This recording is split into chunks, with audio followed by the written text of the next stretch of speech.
Hello and welcome to this week's episode of Bright on Buddhism. This week we will be reading and discussing Chapter 7 of Burton Watson's translation of the Vimalakirti Sutra. You'll remember from our reading of Chapters 8 and 9 that the Vimalakirti Sutra is also often called the Vimalakirti Nirdesa, which roughly translates to the instruction of Vimalakirti. Nirdesas are not sutras, and as such it is frequently argued that the Vimalakirti Nirdesa was not originally a canonical sermon of the Buddha, but it is read, recited, and studied like one. Important themes of the text include non-dualism, emptiness, the illusoriness of things in the world, and the superiority of the Bodhisattva path and Mahayana Buddhism over other paths, and more. Chapter 7 focuses specifically on the illusory and paradoxical nature of sentient beings. Additionally, you'll see the appearance of a goddess who comes in to upstage Shariputra, which is a common trope in Mahayana texts. The text was likely composed in Sanskrit in or around the 2nd century CE, and Burton Watson's translation is a translation of Kumarajiva's classical Chinese translation. We hope you enjoy.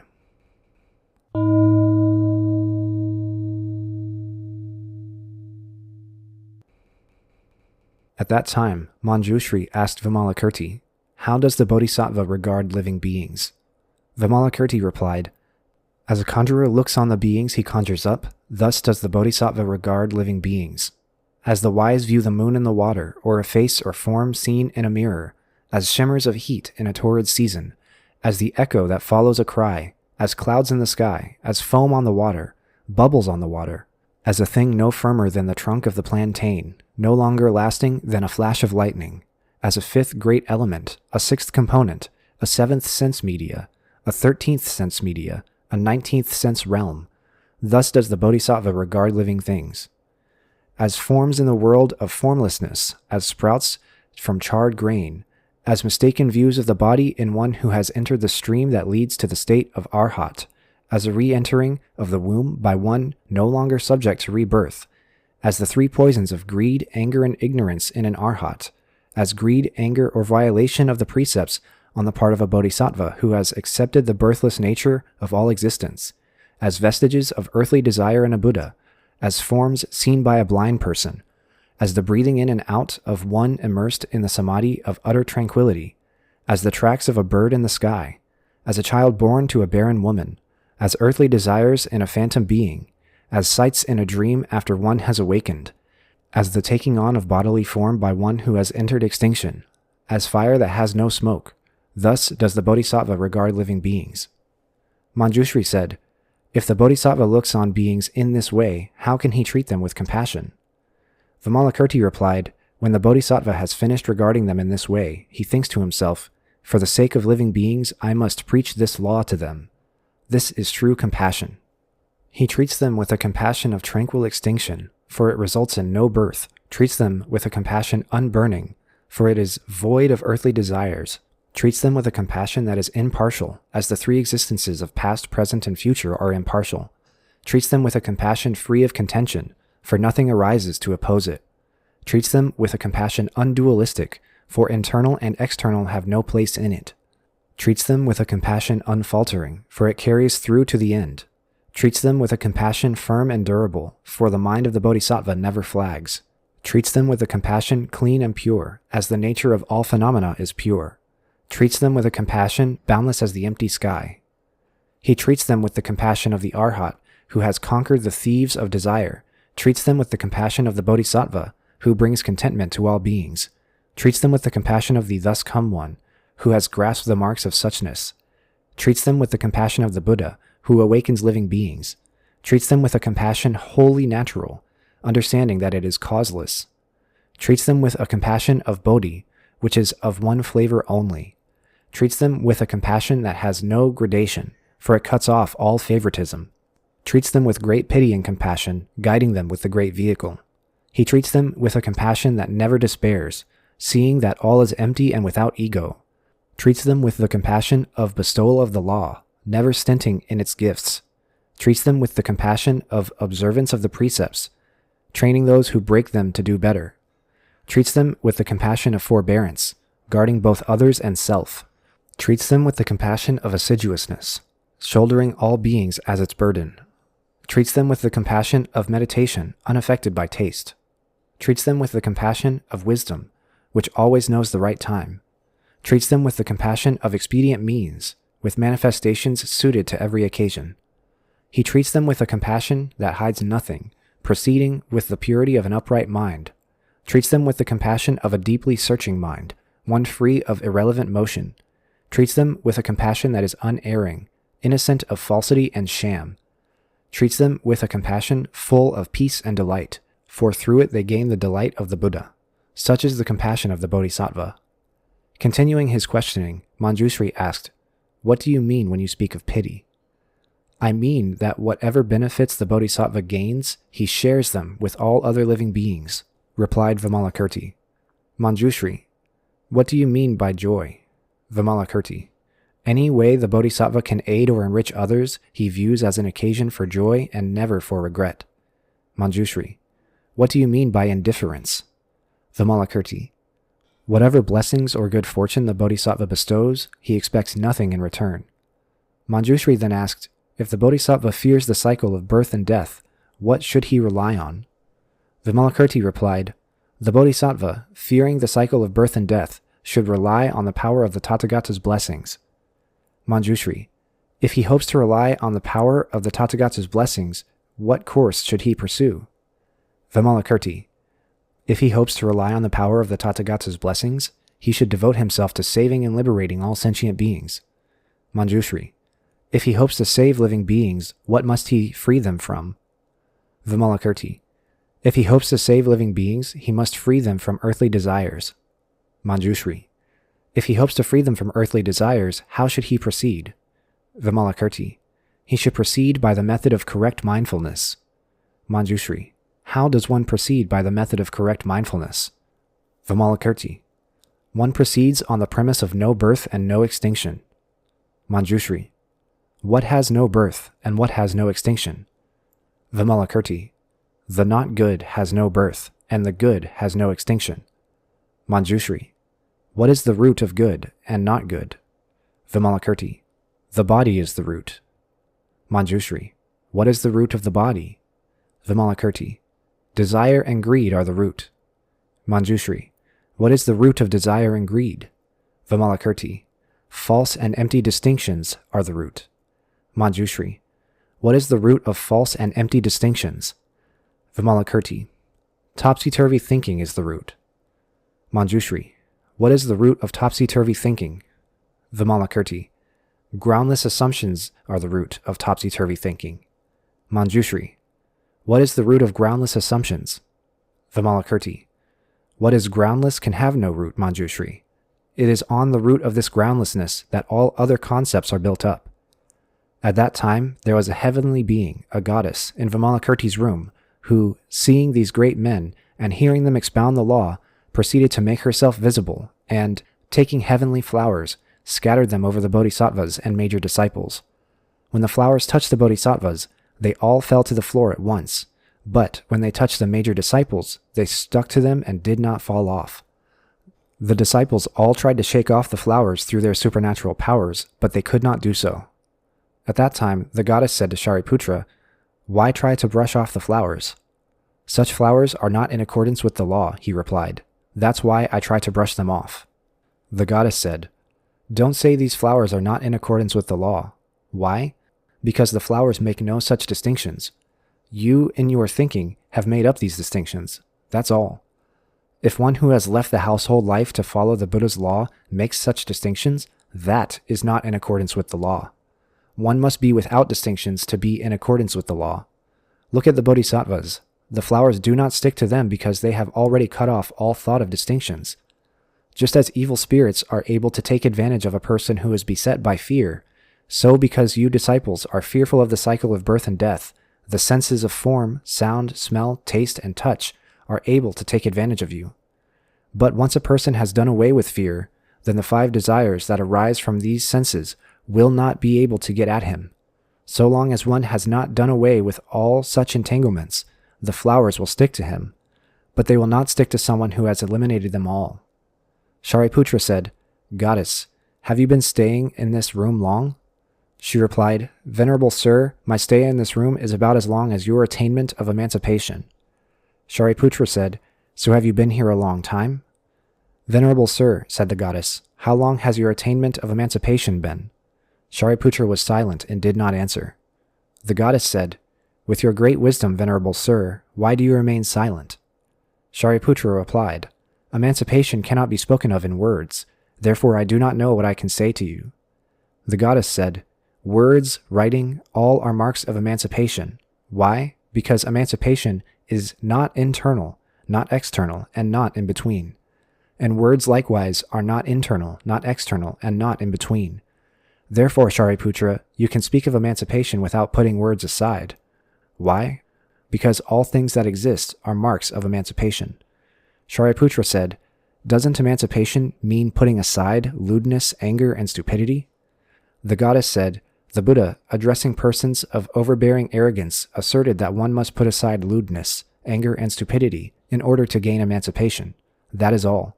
If he was addressing those who were free from overbearing arrogance, the Buddha asserted that the nature of lewdness, anger, and stupidity is emancipation itself. Shariputra said, Excellent, excellent goddess. What have you seized on? What have you seen into, that you speak with such eloquence? The goddess replied, I have seized on nothing, seen into nothing, and hence speak with eloquence. Why? If one claims to have seized on something or seen into something, then in the light of the Buddha's law, one is being overbearingly arrogant. Shariputra asked the goddess, Of the three vehicles, which do you pursue? The goddess replied, I use the law of the voice hearer to convert living beings, and therefore I practice the way of the voice hearer. I use the law of causes and conditions to convert living beings, and therefore I practice the way of the Pratyeka. I use the law of great pity to convert living beings, and therefore I practice the great vehicle. Shariputra, when one enters a grove of champak trees, one smells only the odor of the champak and does not smell any other odor. In the same way, when one enters this room, one smells only the fragrance of the Buddha blessings, but takes no delight in smelling the fragrance of the voice hearers or the Pratyeka blessings. Shariputra, these Brahmas, Indras, 4 heavenly kings, dragons, spirits, and others who have entered this room and listened to this great man expound the correct law, all delight in the fragrance of the Buddha blessings and leave with their minds set on attaining them. Shariputra, I have been staying in this room for 12 years, and never from the first have I heard any expounding of the law of the voice hearer or the Pratyeka. I have heard only of the great compassion and great pity of the Bodhisattva, the law of the Buddha that is beyond comprehension. Shariputra, this room constantly manifests 8 rare and unprecedented phenomena. What are these 8? This room is constantly flooded with rays of golden light that never change, day or night. It is not lit by the shining of the sun or moon. This is the first rare and unprecedented phenomenon. Those who enter this room are never troubled by defilements. This is the second rare and unprecedented phenomenon. In this room, Brahmas, Indras, 4 heavenly kings, and bodhisattvas from other regions constantly come together in a gathering that never ends. This is the third rare and unprecedented phenomenon. In this room, there is constant exposition of the 6 paramitas and the unregressing wheel of the law. This is the fourth rare and unprecedented phenomenon. In this room, heavenly beings constantly make superlative music, and from their strings come forth the sounds of immeasurable Dharma persuasions. This is the 5th rare and unprecedented phenomenon. In this room are 4 great storehouses stacked high with varied treasures to relieve the destitute and rescue those in want, a supply to be drawn on yet never exhausted.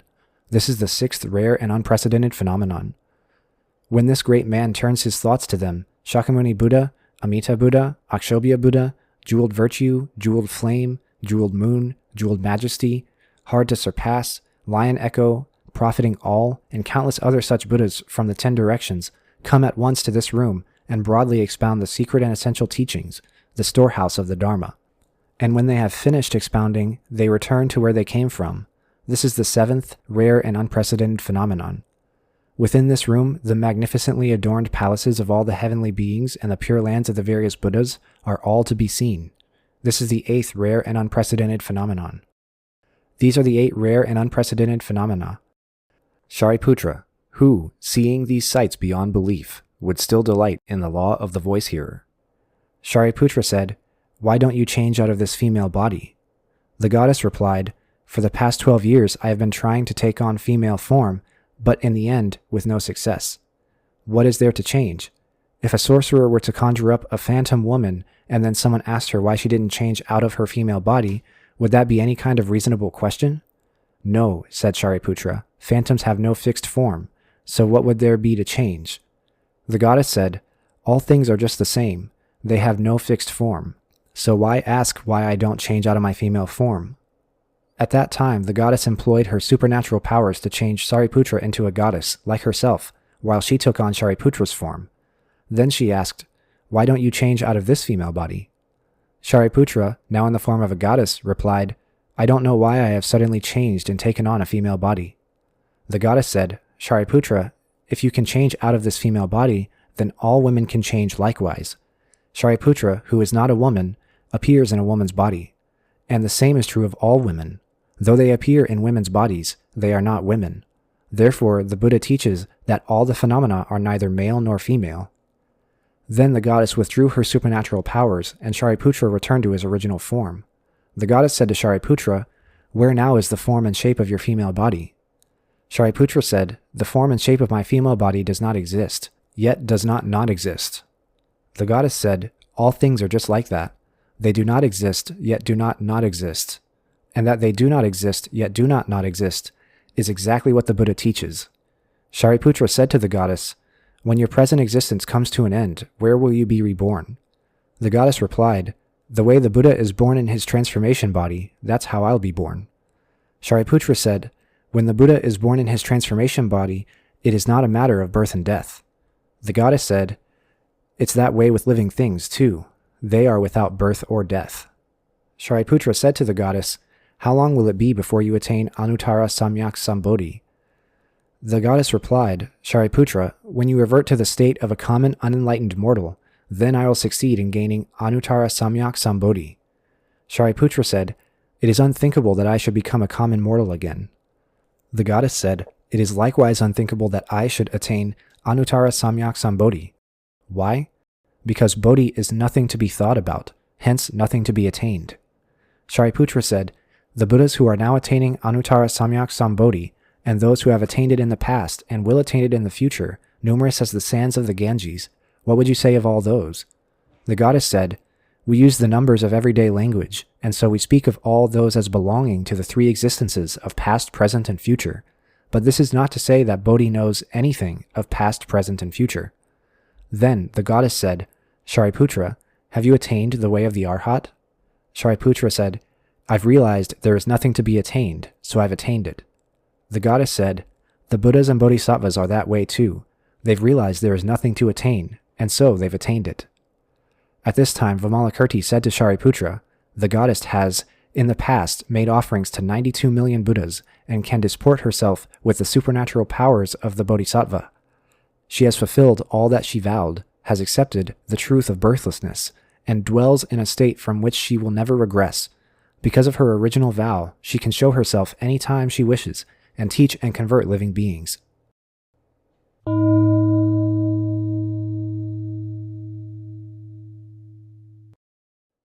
So that was Chapter 7 of the Vimalakirti Sutra. Docs, what did you think?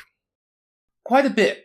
So, for this one, it would probably be easiest to just go through my notes that I took down in sequence. My thought process for this one was fairly linear as far as these things usually go. So, at the start of this, we have Vimalakirti saying that humans are as a fifth great element, a sixth component, a seventh sense media, a 13th sense media, a 19th sense realm. So, fifth great element, I'm guessing that's, the usual fire, water, earth, air, and so we're a fifth one there. A sixth component, I'm guessing component are skandhas, there are 5 skandhas. A seventh sense media, in Buddhism there are 6 senses. So, I get that this answer is a extra element at the end of lists that we've seen elsewhere, and these extra elements, these extra members of these groups are non-existent, fictional, is this basically saying people are an illusion?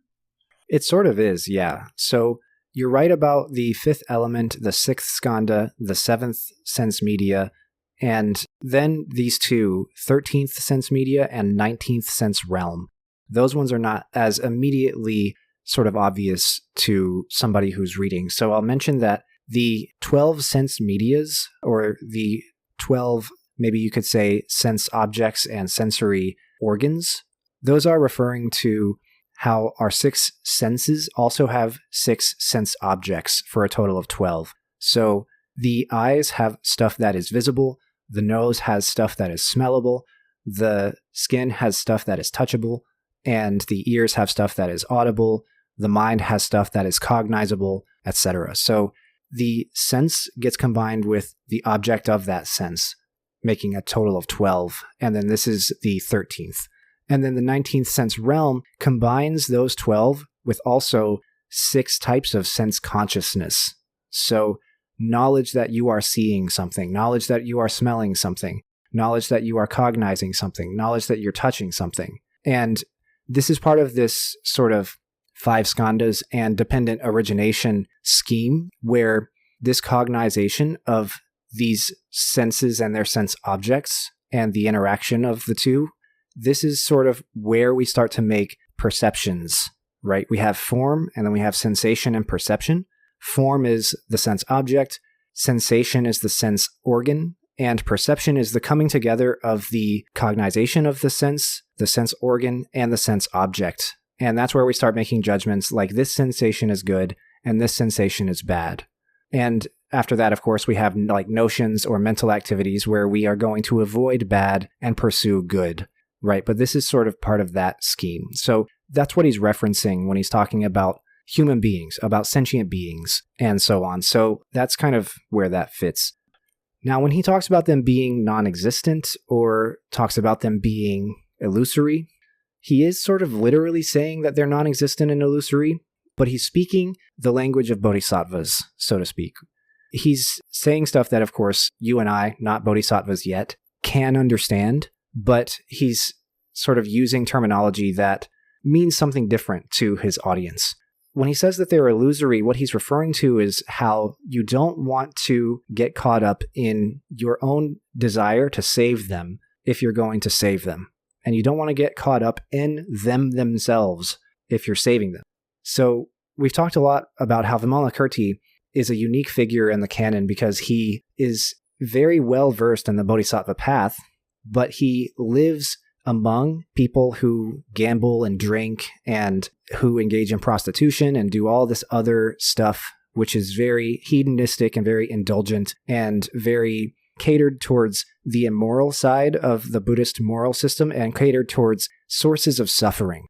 And his argument for living there and being so well versed in the bodhisattva path is that bodhisattvas need to go where the suffering is, and they need to also sort of remedy the suffering of all sentient beings however they can, wherever they can, even if that means engaging in some of this stuff with them. The karma that one incurs by gambling is bad, but the karma that one incurs by gambling such that you somehow enlighten the person you're gambling with is exponentially better. So it's sort of like a cost-benefit analysis, even though we're not really supposed to think of it that way. That's sort of what is being argued here. Now, because he lives that way, there's this question of like, how do you think about the world around you then? Because bodhisattvas usually, if they live sort of alone or in a monastic community where they don't see them that often, see people out there who are laity, who are not monastics, who are not sort of on the path in a deliberate and intentional way. How do you understand them? That's what Vimalakirti gets asked. And he says, well, they're not entirely like imaginary. They're not sort of hypothetical, because that's how monastics who don't interact with them ever would think about them. Monastics who never go out from the temple and who live sort of solitary, they would look at sentient beings as being hypothetical because they don't interact with them that much. However, they're also not real existing beings that you need to change or interact with or alter or challenge or go down a path with that really exist because of emptiness, right? Sentient beings arise due to causes and conditions. And so we need to understand how emptiness functions in how a bodhisattva behaves. We need to understand how the illusoriness of our cognitions of things applies to our cognitions of people. And that's sort of what Vimalakirti is explaining to his audience here, is you should see them as sort of separate and outside of these other things, the 4 elements, the 5 skandhas, but you should still regard them in those groups. You should still regard them because they're there. They just don't really exist with substantial, permanent, unchanging existence. And that's just the same as is true for the other things in these lists. Form is empty, sensation is empty, perception is empty, notions are empty, and consciousness is empty. So too are sentient beings. Smell, taste, touch, sound, and cognizing things, these are empty, and so too are cognizing sentient beings, or sentient beings themselves. And the list goes on, right? So he's just trying to explain how the bodhisattva ought to understand everyone around him wherever he is. But also a shallow understanding, a non-bodhisattva level understanding of what's going on here sounds like either solipsism or nihilism. In this text, the beings in question that are in this state are in that state because of the Dharma, which means that they would naturally, based on what we've seen elsewhere, act with positive qualities. But without that aspect, this realization of people as being empty would be easily warped into being a excuse for evil. Yeah, I can totally see that. However, I would say that the difference there is not the absence of this acting according to the Dharma situation. It's actually thinking that everyone else around me is empty, but I myself am not.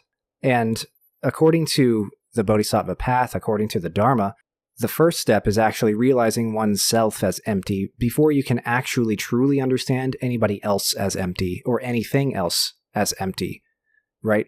So you're right to say that, like, emptiness can be and often is misunderstood. So, for example, I remember at the temple that I go to locally, there were some people asking questions about emptiness and about specifically the Heart Sutra, where it says emptiness is form and form is emptiness. And the question that was posed was essentially like, okay, well, if emptiness is true, then why should we care? And the monk was like, care about what? And the person asking the question, they were asking because they were with a university and they were trying to ask about emptiness from a real Buddhist rather than just read all about it, right? So they didn't have any ill intention with regards to understanding emptiness, and they didn't have some sort of deep misunderstanding. I'm sure they're perfectly moral people, but they were trying to ask this question with this whole to the monk. And the monk responded with, you have the question sort of backwards. Emptiness is why we should care. And the reason why emptiness is why we should care is because it's not something that only applies to other people. It also applies to you and to your own life and to everything about you.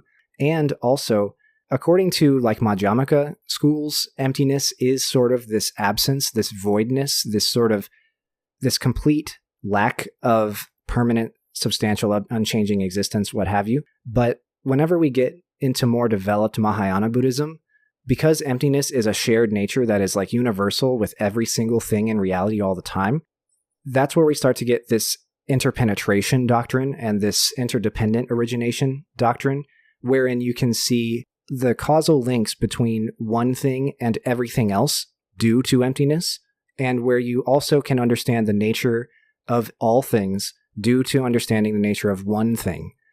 So that being the case, that being the doctrine there, it seems like it's kind of impossible if you're doing these things right and if you're understanding these things correctly for there to be any sort of solipsism or nihilism, because it's comprehensive and complete. And I think that, people misunderstand and understand inadequately and incompletely these Buddhist doctrines all the time. However, I don't think that the doctrine itself, as it is presented and as it is supposed to be understood, leaves any opening or holes for malevolence or apathy or solipsism or nihilism. I think those issues are related to translation and to misunderstanding. In fact, my monk at the local temple says that the translation emptiness is problematic. Instead, he says everythingness, because in particular, according to Shingon, you can see the nature, understand the nature, perceive and experience the nature of all single things in the world, all things in reality, through one thing. We all contain these sort of universal orchestrations within us, and everyone else contains them within them, and everything in reality contains it within itself. And so, as a result, emptiness is not nothing, so to speak. It's not even a theoretical understanding of what nothing possibly could be. It's actually sort of this shared substrate of all things. So I hate to take the air out of that segment right from the beginning, but you made a huge assumption at the start of that completely missed what I was going at. If a given being sees other sentient beings as empty, that sentient being can still see themselves as empty too, and without the full understanding that you were talking about, that's nihilism, and that is a complete thing. Like, solipsism doesn't have a leg to stand on here, but solipsism doesn't have a leg to stand on, period. It is an obviously self-centered philosophy that is also unfalsifiable. It's not something that we can, really dig at because it requires entry into other people's minds, and we can't do that. But nihilism, the idea that nothing is real, that nothing is important, that is a complete state. And I'll tell you that's a complete state because I've been in it before. And if someone who is on the edge of nihilism gets to this text, I think it would tip them in the wrong direction potentially. Because this is saying that other people aren't real. And it's also saying you're not real, at least in a sense. So if nothing is real, nothing matters. So again, this is another piece of text that I look at and go, in the wrong hands, this could be very harmful. Sure, yeah. And it's not necessarily about a malicious thing. It's a matter of not having a healthy context for it. I do absolutely get that this is something that's supposed to be unifying and uplifting in a way, but the concepts used here can cut both ways, and it can cut backwards real hard. So in responding to that, do you think that if somebody understands, when they read this, if they understand emptiness as something referring to all sentient beings' causal relationships with all other sentient beings, or causal relationships with all other things in the world, do you think that they would fall into nihilism in that respect? If we understand that emptiness refers to the fact that we sort of all arise causally linked to each other and all cease causally linked to each other, and how our arising and our ceasing sort of proceeds, karmically good or bad, is related to how we treat our causal links with all other sentient beings? I don't understand the question, if I'm honest. No, sure, yeah. So if we understand emptiness as being... Hold on. Let's stop here. If we understand emptiness as, that's a huge if that is being added to this situation at the start. I don't necessarily know what a given reader understands emptiness as. The specific message of there is a very illusory and insubstantial aspect to the existence of other people, and of oneself as well, can be, and I suspect often would be, misinterpreted very negatively, because I have seen communications from from actual nihilists who have this kind of shape to them. It's hitting the same linguistic area as some of those ideas in a way that is raising my defenses. Because, again, for the audience of this sutra, that makes sense because a lot of this is these are monks, these are other people who are in the system, the Buddhist system, and are knowledgeable of it. This is a text that can be set out before people who don't have that. I think that's dangerous in a way that kind of merits an asterisk over this whole conversation, a sidetrack for people who don't have the context to get that idea that emptiness is a universal and enmeshing quality. can see emptiness as being seen as a very isolating quality if it is not understood correctly. It's the same kind of issue I have with upaya. It is not necessarily a problematic or dangerous thing on its own, but I see it having a really easy use case for things that are harmful. It's good that you mentioned that and bring that up, because I think that you're speaking to translation issues and to the audience that's reading it, like you say. So we've talked before, of course, about how Western translators and scholars who approach this text, who were already thinking about nihilism in philosophy at the time, in the 1800s and 1900s in Europe, they read emptiness and they also took it as nihilism too, in some cases. And that sort of concern colored their translation in some cases to say emptiness instead of everythingness, or instead of leaving it untranslated and giving a more comprehensive definition in a footnote or something. But also, not only is that sort of related to the context in which Buddhism came to the English language, I also think that there is an aspect where, and I can't tell if it's because of Judeo-Christian religions or something else, but a lot of soteriological value is placed on what is real and what isn't.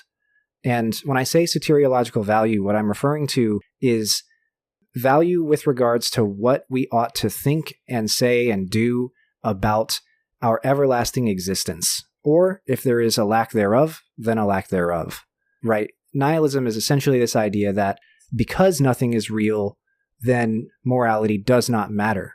But sort of the inherent argument against that, one of the inherent arguments against that, is to say, don't put so much moral value on whether or not things are real. And that's when you get into religious answers, which I know is something that you don't vibe with and something that a lot of nihilists also don't vibe with. And so we don't have to go too deep into it. But the idea here is like, just because something is real doesn't mean that it doesn't matter, and doesn't mean that morality doesn't matter. Or I should say, does not have any soteriological value. As to say, being morally good does or does not get you into heaven, or does or does not get you into hell, right? The whole idea here is to disconnect the inextricable relationship in nihilism between something being real or not and something mattering in a universal sense. And the other thing here too is like, it does get misunderstood and it does need a qualifier, a footnote, a sidebar, things like that. Because the audience here does have a lot of context. And what I mean by the audience here, I mean, like Manjushri, Shariputra, the monks, they have a lot of context here that a first-time reader wouldn't. But don't forget also, just for our purposes, that we're reading this out of order. And so with any text, with any translation, it does help to read chapter 1 first, chapter 2 second, chapter 3 third, and get used to the words that a translator uses when they're referring to certain things, because those might be defined or footnoted or explained earlier in the text so that we don't run into issues like this. And also, in many cases too, in the introduction, translators will often say why they chose certain words for certain meanings and give a broad explanation of the doctrine of what's happening in the text when they use those words. And so for anybody who's reading this out there for the first time, if you're listening to this episode or our chapter 8 and 9 episode, and you have picked up the Vimalakirti Sutra, Burton Watson translation, or any other translation that's out there, I do caution you to read that introduction, the translator's introduction, and read any sort of footnotes and notes anytime that you see a part like this, where an alarm bell rings and you think to yourself, oh, I need to go check and make sure that this isn't what this is saying. Don't just assume that it is what it's saying, because in the case of nihilism, solipsism, malevolence, apathy, Buddhism is not saying those things. It's not advocating for those things. And it's important to understand how you can read that and understand how it's not advocating for those things, because it's an easy pitfall that Westerners fall into whenever they read these things in translation. There's a lot of different ways one gets out of nihilism, and the way I got out of it was realizing the fact that nothing being real means when I say something matters, even though the fact that it doesn't matter is true, it also doesn't matter that it doesn't matter. The idea there is usually called optimistic nihilism. For this sutra, it's not a matter of it doesn't matter, it's more a matter of don't get attached to it.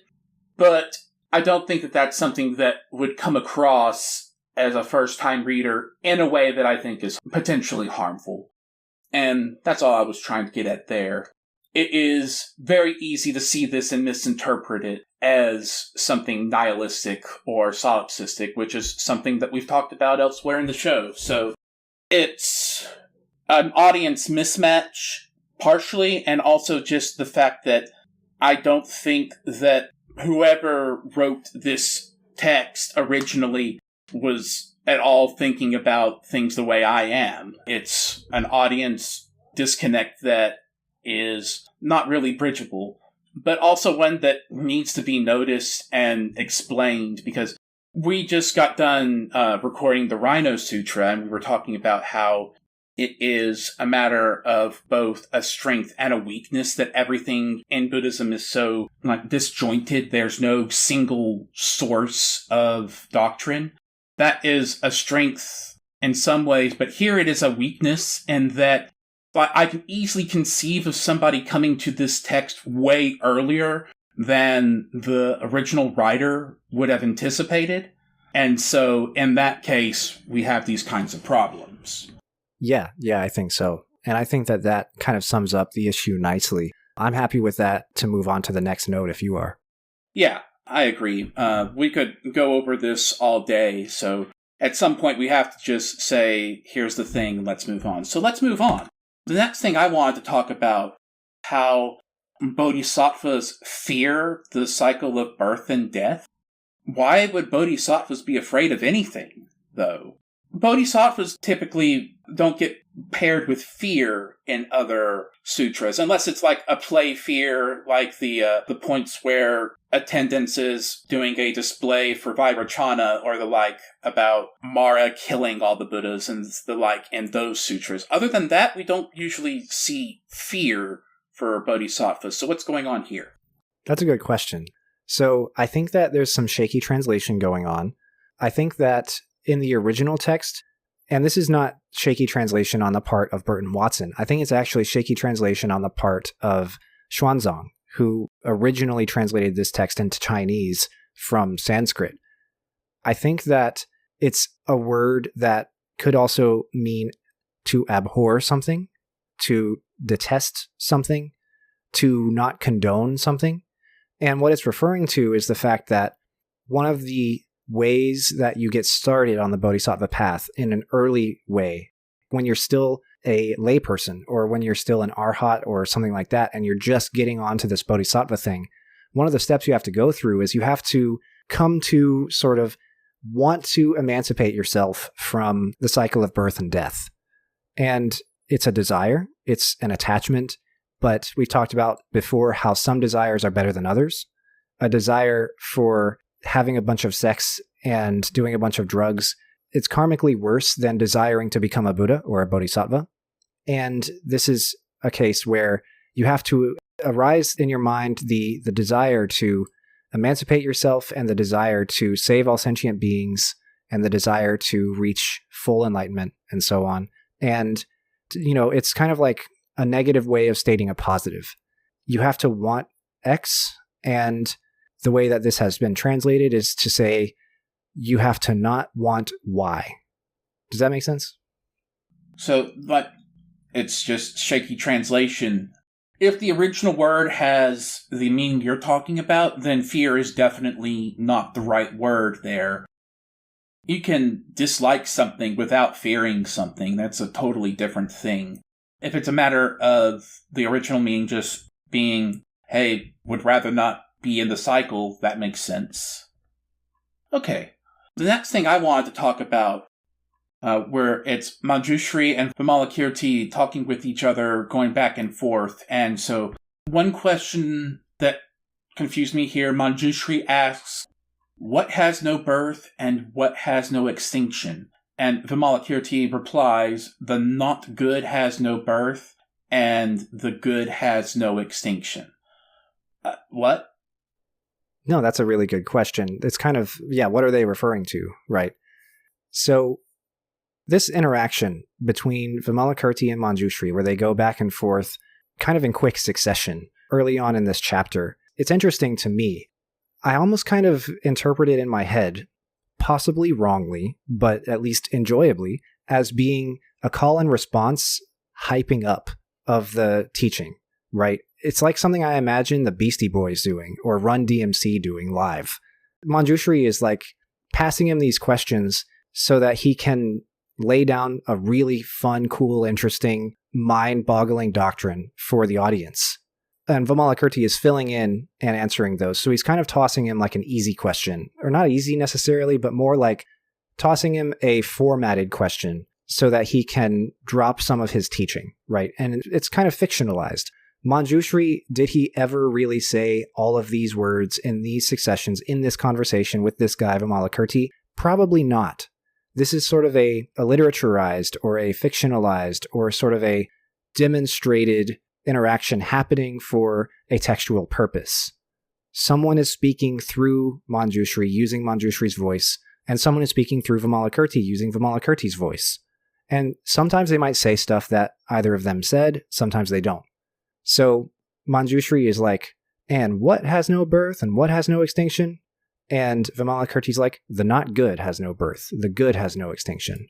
And what he's saying here is referring to this conversation we have looked back on before, that we're trying to understand if the substrate of reality is suchness, is everythingness, is interdependent origination and an interpenetration, then how can any unwholesome, any not good stuff arise if that is the original cause? The substrate of reality is understood to be like the original cause of all things. We understand the flow of reality arising and ceasing, emptiness, as being causal relationships between things. A causes B, B causes C, and as soon as B ceases, then so too does C. That's sort of the causality scheme that we are looking at here. And those causal relationships are karmic. If A is good, then B is good. And if B is good, then C is good. So the question is then, of course, if you track back all of the original causes of unwholesomeness, what do you find, right? Something unwholesome is like desire or attachment or delusion. And you look back to the original cause, what do you find? And the answer is that you find suchness, you find emptiness, but you don't find it in the way that you thought. He says, the not good has no birth, and the good has no extinction.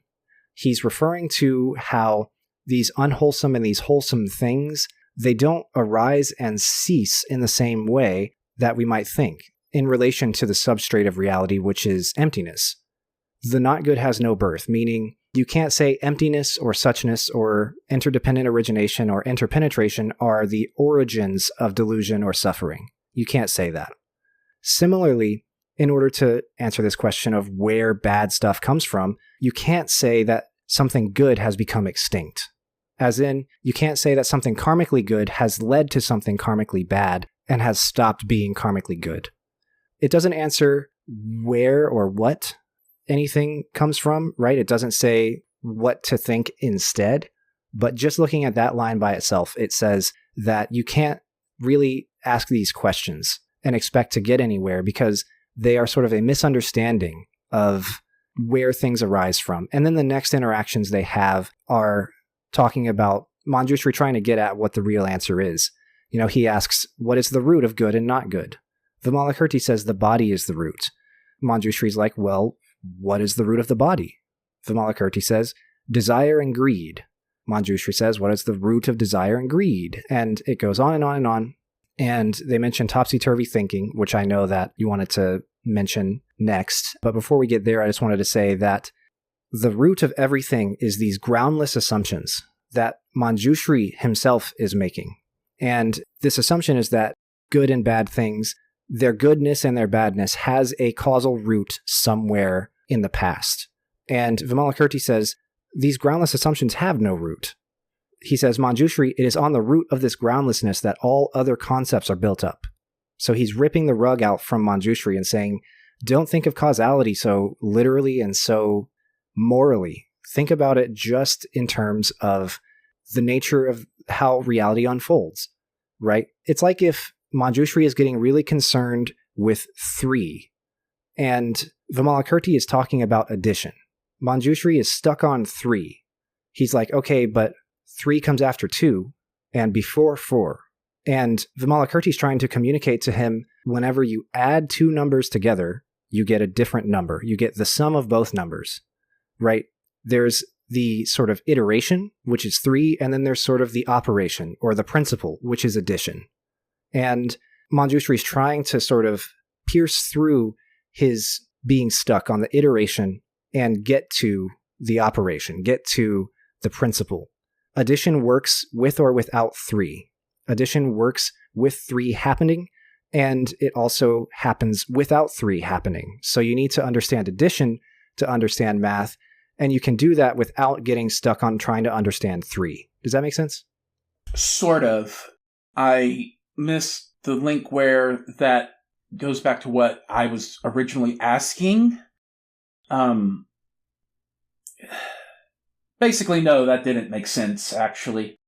I think what happened in that conversation is that I got stuck on one detail, and then the conversation moved on kind of without addressing the original concern. I get the core of the answer to that question that I originally asked about the not good has no birth, the good has no extinction. Like, that line is, based on your explanation, primarily a setup for the line, what is groundless can have no root. But the chain of this conversation, the build-up, skips a few steps that I don't understand in a way that I no longer follow at the final step. That's my bad. Maybe I can restate briefly and help make it make sense. So, good and not good, wholesome and unwholesome, these are sort of provided by the Buddha in his Dharma as being things attached to, like the desire to save all sentient beings is good, the desire for indulgence and hedonism is bad. But they are still judgments, and they're still perceptions, and these perceptions are empty, and that which is empty has no original cause. Manjushri is trying to find out the original cause for a perception, good or not good. Vimalakirti is not talking about perceptions. Manjushri wants to understand the root of the cause of perceptions, good and not good, and Vimalakirti wants to talk about the roots of causality, the roots of all reality, the understanding of emptiness as it applies to everything and anything in the universe. And basically, they walk their way backwards through the 12 links of dependent origination, but in a different way than we've ever seen them before. Basically, whenever we talk about suffering as unwholesome, he's like, what is the original cause of the unwholesome thing that is suffering? And Vimalakirti says, you're getting too hung up on the unwholesome aspect of it. The unwholesome aspect is a perception. It's a judgment that you've made about the thing. And you need to free yourself from this judgment to be able to understand what suffering actually is. You're stuck in the unwholesomeness of it all, and I'm talking about how suffering fits in, how desire and attachment fits in, how hedonism fits in to emptiness. And you're stuck on the moral part of it all. Does that help answer a little better? I guess. I think the actual problem here is I don't understand Manjushri. The link that he's trying to get at is one that also feels deeply unimportant to me. And so I think what's actually happening here is that I'm having a hard time following Manjushri's thought process. Well, he's falling into this thought process of theodicy. If the substrate of reality is something inherently wholesome and good, that's a judgment that he's making, and that's a value judgment that the Buddha presents, but it's a judgment that he's making.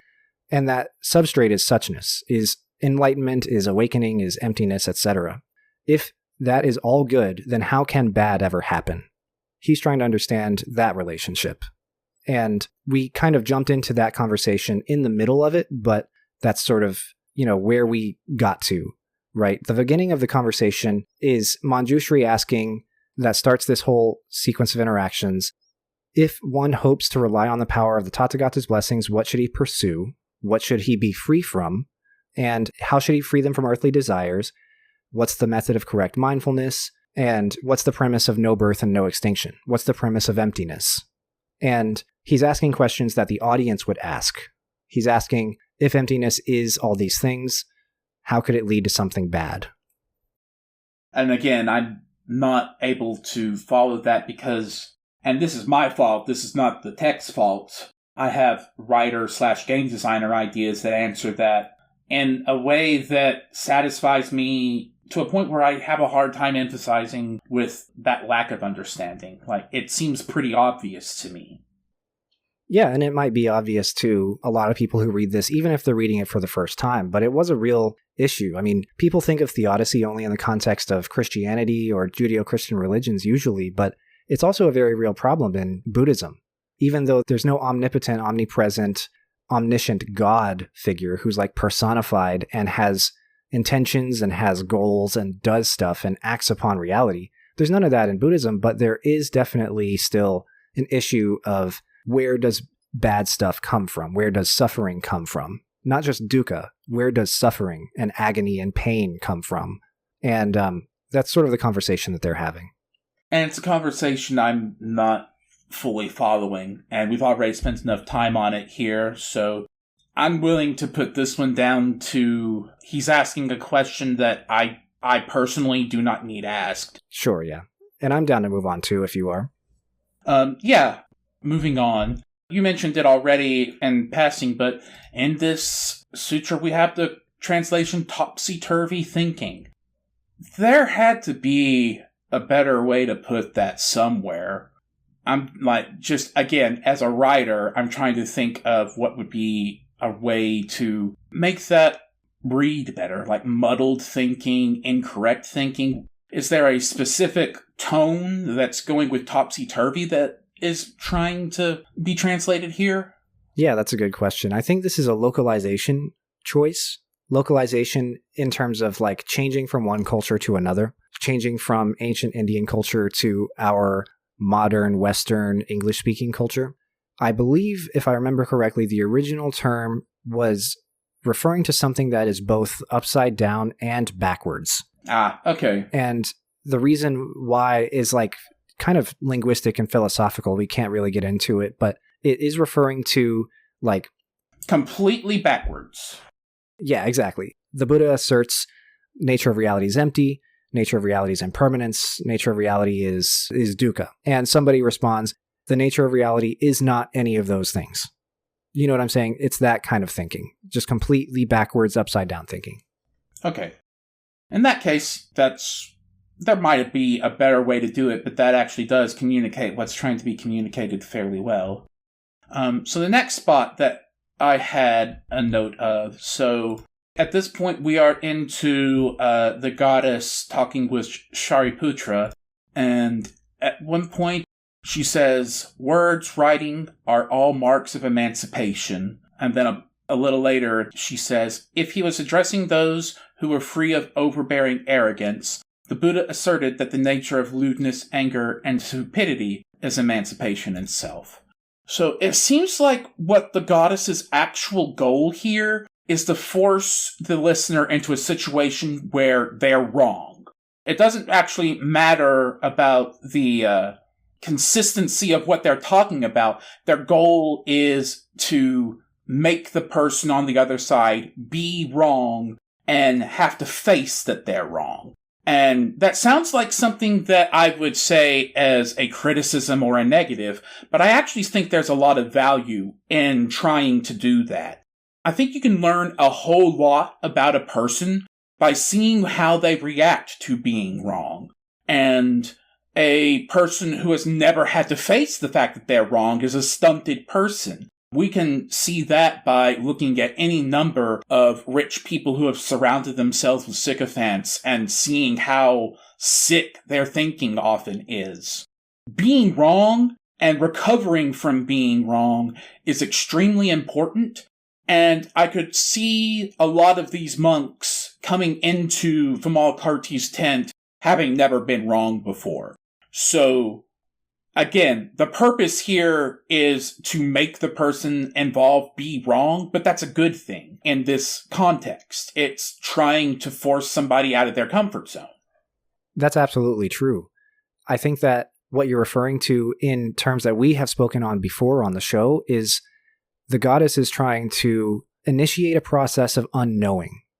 People have made decisions that they know. And in the case that we're talking about, in your words, you were saying that they've decided they're right.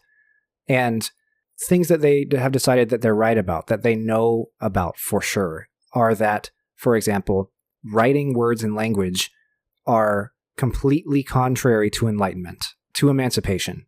They are insufficient, inadequate, and they don't do it. They can't get you there. It's completely ineffable.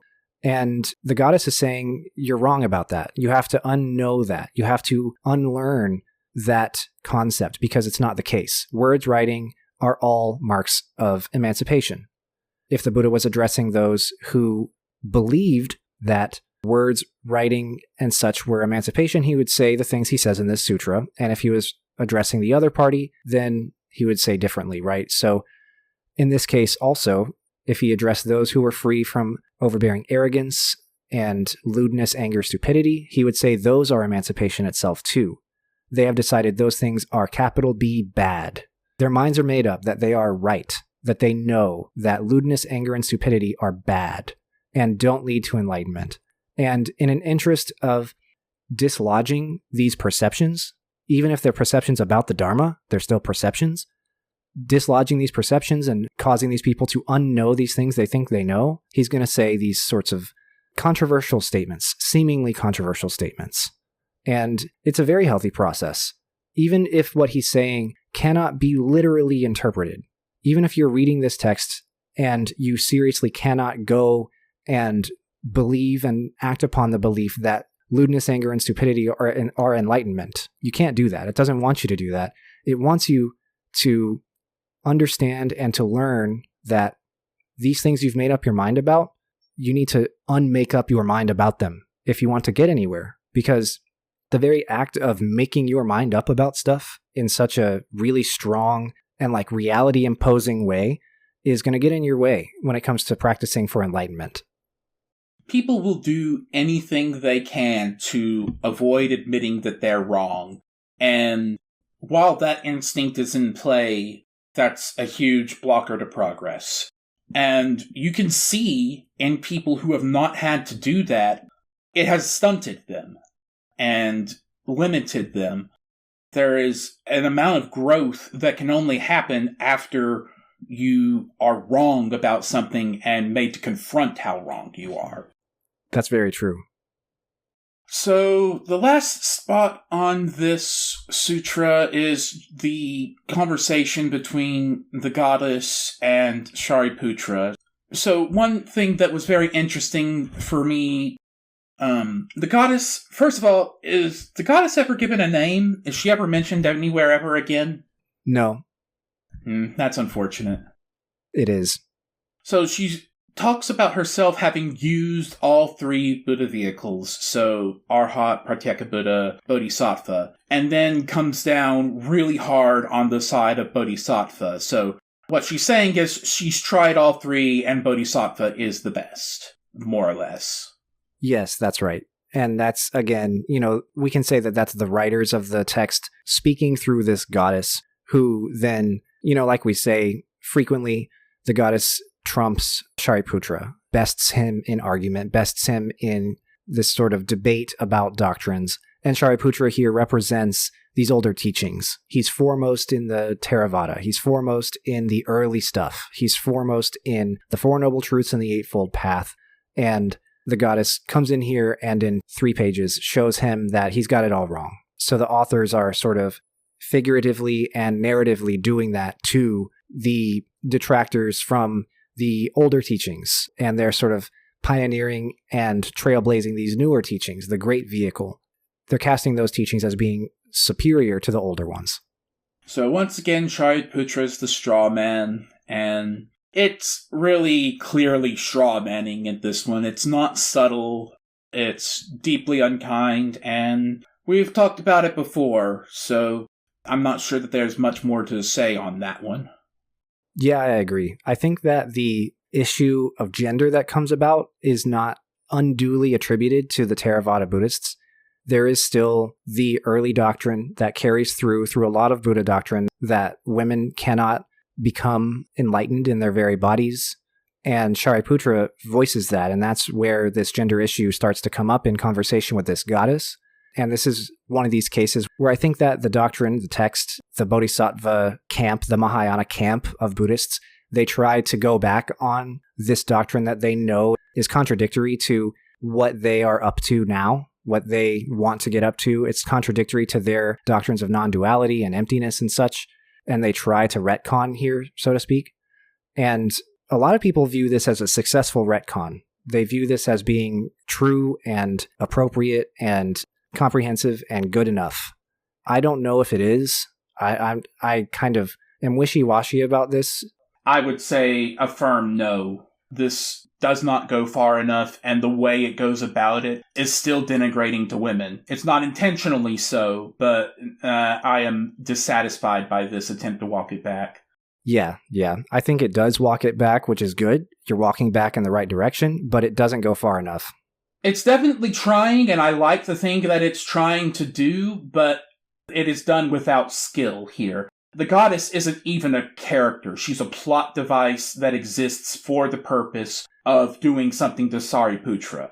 Everything in this is still completely male-oriented. It is men trying not to be and failing, is what it looks like to me. Their heart was in the right place. They either weren't quite all the way there yet, or lacked the ability to fully commit to it. This is a conversation that needs more space than 3 pages with a nameless goddess. So, it is a starting point. It's not done yet. And so, yeah, that's where I'm at, personally. I agree. Last thing on this list that I was going to mention, talked about before naming conventions, about what names get translated and the like, and in this one paragraph, we see untranslated names right next to translated names, and it looks bad. It reads poorly. For the reasons we've talked about before, translating these names is often a bad idea, but in this part especially, it's a really bad idea because it makes things inconsistent in a way that makes it read worse. I agree. I think that if you're going to make that decision one way or the other, I know which decision I would make, but if you want to make it the other way, that's your business. But if you make that decision one way or the other, you got to stick with it. And this is a case where they do not stick with it. The quote that we're referring to says, "When this great man turns his thoughts to them, Shakyamuni Buddha, Amita Buddha, Akshobhya Buddha, jeweled virtue, jeweled flame, jeweled moon, jeweled majesty, hard to surpass, lion echo, profiting all, and countless other such Buddhas." It's just really not fun to read, not fun to listen to, and difficult to understand. And the fact that they're capitalized helps you know that these are proper nouns and must be names. But other than that, it makes you ask these potentially disastrous questions. Like, do you have to be a certain level of enlightened to get a name? Do you have to be a certain Buddha to get a name? Or do you only get these like weird ceremonial non-name epithets like jeweled flame or jeweled moon? It starts you in a weird whirlpool that doesn't go anywhere. And I think it breaks up the prose and it breaks up your reading of it, and it just is not good. I think that you should stick with one or the other, but definitely stick with leaving the names untranslated. Yeah. So that covers the stuff I want to talk about. Is there anything I missed that you want to go over? Nope, that covers everything for me too. All right. In that case, this has been a good recording. I think we can call this done. All right, cool. Thank you very much for listening, and we will see you next time. Thank you for listening, and see you next time. Many thanks to our patron, Tanner. If you would like to join him, please take a look at patreon.com/brightonbuddhism. We thank you for your support. My name is Nick Bright, scholar of East Asian religions and the voice of Hearer. And I'm Docs, editor, question asker, producer, and voice of Hermit. And this has been Bright on Buddhism. Thank you for listening. If you like our podcast, or if you have a question you'd like for us to discuss, we'd love to hear from you. Please consider leaving a comment, a review, or subscribing, or joining us on social media. Email us at bright.on.buddhism@gmail.com, or find us on Patreon at patreon.com/brightonbuddhism. As always, citations and resources for this episode can be found in the show notes. Thank you.